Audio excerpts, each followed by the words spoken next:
Oh. Well, hey everyone, I want to introduce the new member of the family. This is Tildy. She was named that because the name Tildy has a lot of significance in our family, especially with this camp here. We told you we had a surprise coming, and this is it. A little Spitfire girl.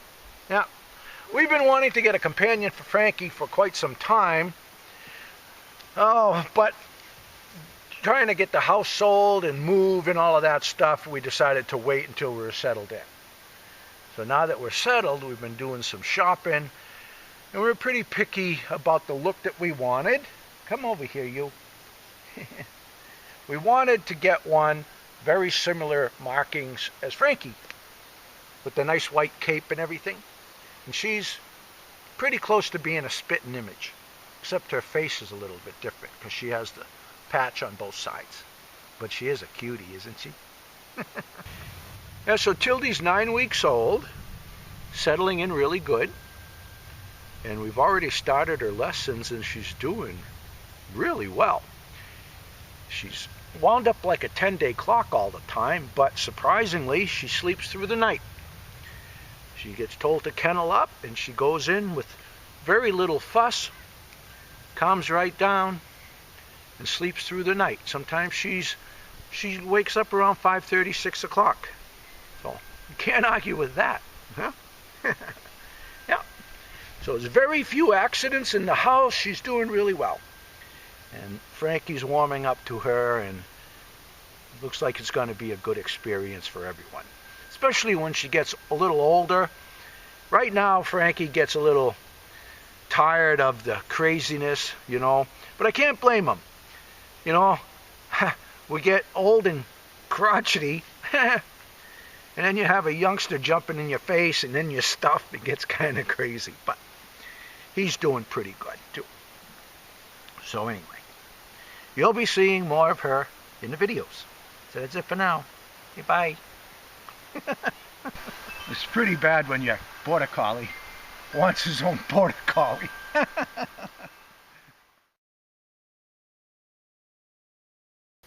Last November, when we went to New York to get the Kitchen Queen, we brought the gas grill home from the cabin.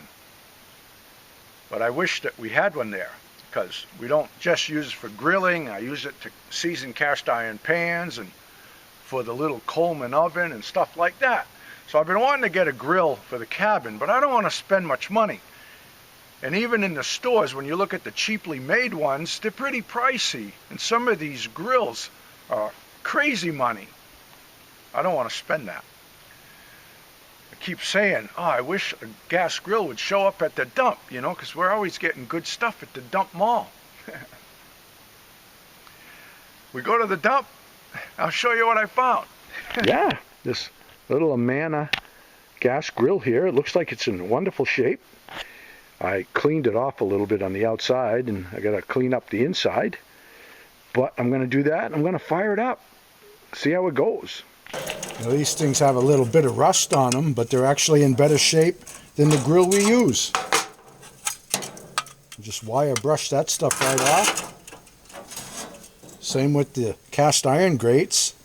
They're really not bad.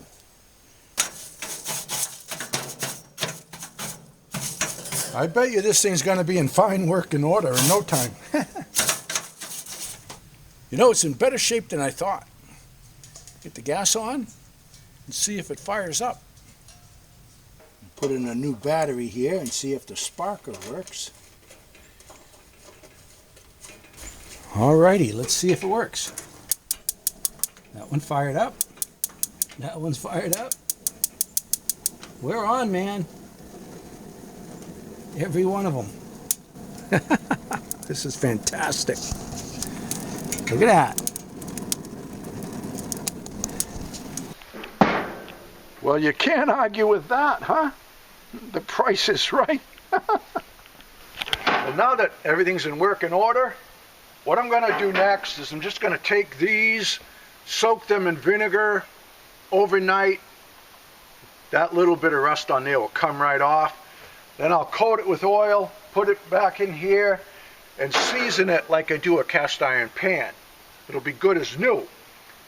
So, I wanted to have something big enough, and I don't really have anything big enough to put the grate. So I was just going to build a little box and just put a plastic sheet in there and fill it with vinegar. Well, we go to the dump. There's a whole bunch of these trays, which we're going to need for the greenhouse anyway. Check this out. It's like it was made for it. I'm going to put the grills in there, put some plastic through that. It even gets better, because when we're at the dump, I found a small roll of plastic. Yeah. Seek and you will find.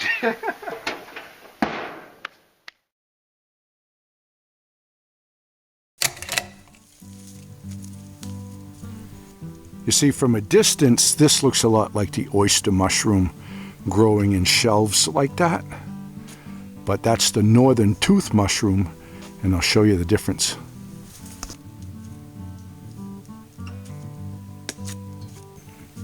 Now on the underside of this mushroom, you can see it's not gills like the oyster mushroom. It's teeth of a comb or a bristle brush. You see that? That's how you tell the difference. It's in the tooth variety. That's why it's called a northern tooth mushroom.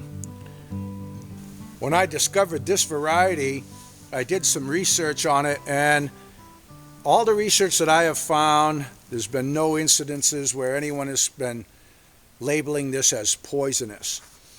It's supposed to be edible, but all the reviews that I have read on it, people don't like it. It's very bitter and it's very tough. Well, that's enough review for me to not bother trying to harvest it. At a distance, it looks just like the oyster mushroom, but you just get up close and you see there's no gills underneath. It's got those teeth. It's the northern tooth mushroom, often found on dying or dead maple trees. Yeah, that's what this one is here. Yeah, this old girl's seen better days.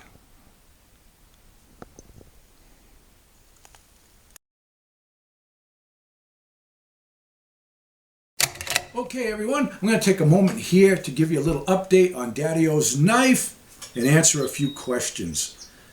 Before I get started, I want to thank everyone for all the nice, heartfelt comments that came in regarding my dad's story about his military service and this knife. Lots of you shared stories of your own about your dads or your granddads, and it was just very enjoyable. It seemed to touch everyone, and a lot of the stories that came in touched me as well, and that was really cool. So thank you everyone for your kind words and for all the help that came in trying to find the origin of this knife. Lots of people were saying that this was a K-bar, which was standard military issue, and the K-bars had a stacked leather handle. And they looked a lot alike, but it's not a K-bar. Some were saying that it was a Marbles brand knife, and I looked those up and I thought for sure that was it because they look almost identical. Some were saying it was a Camillus brand. Some of those looked a lot alike too. But then there was others that said that it was a PAL RH36. And I looked that up. It looked exactly like it. Now some of those other knives looked almost identical, but the blood groove was wider and some of the blood grooves were shorter. And there was a little bit difference in this here. So after someone said a RH36, I remember seeing numbers on the knife, and I cleaned it up a little bit better than it was, and the PAL is worn off, but it is a RH36. So I know that it's US issue, but unfortunately I don't remember how my dad acquired it. There was lots of questions about the knife guard. This is how it's bent. This was not original. After looking at the RH36 that people were showing me, This knife guard is all bent. Whether my dad did that, or that is how it was when he found it, or this happened throughout the years, I don't really know. But now that I know it's not supposed to be like that, I'm going to straighten it out. But I want to thank everyone for all of the help locating its origin. People are asking if I'm going to be giving any more updates on the cabin project. Yes, I will. I'll give you a little update next week. I'm going to answer one question that I've had coming in several times throughout the years. What books inspired me to live the lifestyle that I live? A lot of you know I grew up in the city, so they want to know what are my favorite books and where my inspiration came from. So I'm just going to show you a few of them here that inspired me throughout my years, but don't get this confused as a recommendation to go out and buy these, because most of these are outdated information. It's really not going to be very helpful. You just asked what were my favorites, and that's what they are. Okay?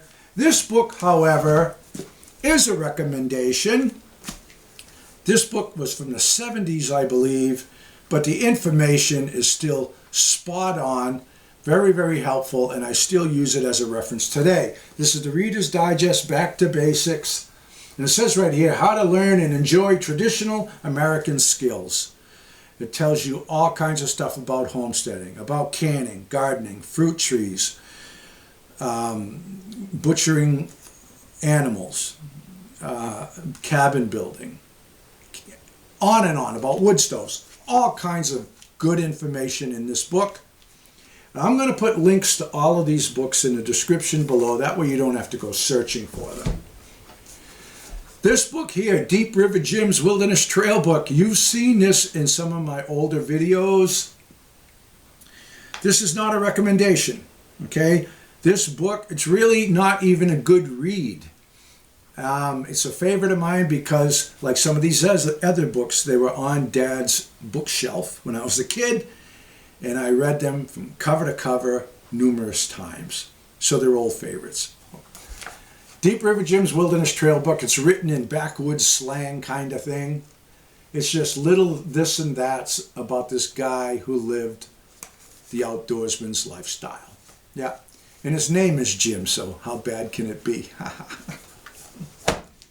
Trails of an Alaska Trapper. Okay, I read all kinds of stuff about trappers and real mountain men, guys that lived in the woods out in Alaska or the Yukon, and they had dog teams and stuff like that. This was an old favorite of mine. In 1989 is when I discovered Dick Proenneke. I started writing my journal in 1981. I moved to my cabin in 1984, and then I was out in Alaska in 1989, and my friend Gordon told me about this guy named Dick Proenneke. So I went to the library in Homer, Alaska, and got the hardcover book, read about it. From that day forward, I bought all the stuff about Dick Proenneke that I could find. The guy was my hero. Most of you already know about this fellow. This one here, How to Live in the Woods on Pennies a Day. Now here's an old favorite, written by Bradford Angier, and he had a lot of good books. I had others. I think it was The Master Backwoodsman and a few others. These were like my Bible, okay? This book, it was written in the 70s. The information is all outdated, probably of little help to anyone, but it was just an old favorite. It was good stuff back then, all right?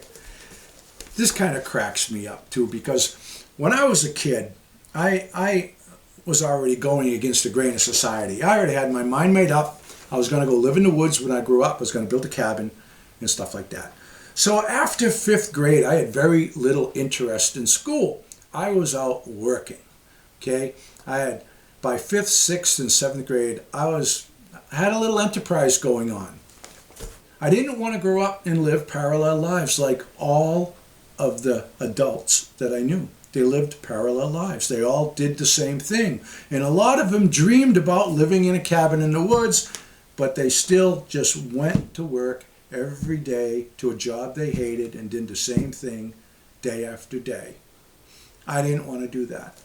So when my mother was trying to get me to get up and go to school, it was a big fight all the time. And she'd say, You got to get a good job. You got to make a lot of money. And I said, I don't need a lot of money because I'm going to go live in the woods on pennies a day. Why is that so hard to understand? I wish I had some of the other books, but I lost them in the fire. Luckily, these were up in my office. Yeah, and I still poke through these things. I love them. Yeah, good stuff. I'm going to put links to all of those down below. Like I said, I'm going to wrap it up for now. Enjoy the rest of your Sunday. All the best to you, and God bless. Frankie and the boss out walking in the woods, living life happy and free.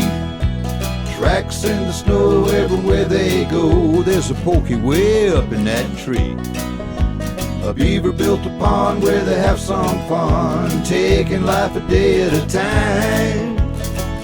Best friends until the end. Frankie and the boss. Frankie and the boss.